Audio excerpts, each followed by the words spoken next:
اگلی حدیث حضرت ابو ہریرہ رضی اللہ تعالی عنہ سے مروی ہے کہ آپ صلی اللہ علیہ وسلم نے فرمایا 5 نمازیں اور 1 جمعہ دوسرے جمعے تک اپنے درمیان والے گناہوں کا کفارہ بن جاتے ہیں جب تک کہ کبیرہ گناہوں کا ارتکاب نہ کیا جائے، یعنی چھوٹے چھوٹے گناہ جو ہے وہ انسان کے معاف ہوتے رہتے ہیں۔ حضرت عثمان بن عفان رضی اللہ تعالی عنہ سے مروی ہے، فرمایا میں نے حضور صلی اللہ علیہ وسلم کو یہ فرماتے سنا، جس مسلمان پر بھی فرض نماز کا وقت آ جاتا ہے اور وہ عمدگی سے وضو کرتا ہے اور خشوع و خضوع سے نماز ادا کرتا ہے۔ خشوع کا مطلب ہوتا ہے دب جانا، اپنے اندر عاجزی پیدا کرنا، جسمانی طور پر بھی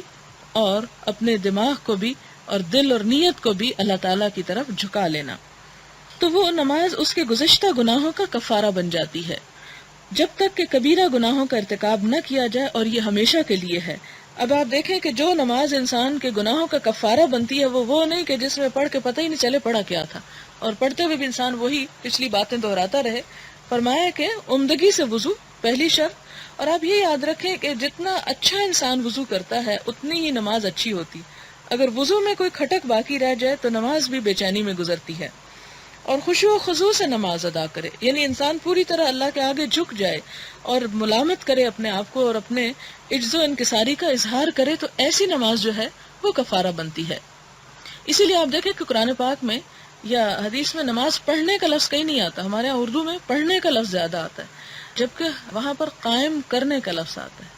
اور قائم کرنا کیا ہوتا ہے کہ کسی پڑی ہوئی چیز کو اٹھا کھڑا کرنا اس حال میں کہ وہ اپنی اصل پوزیشن میں آ جائے، اس کی اصل حیت جو ہے وہ واضح ہو جائے۔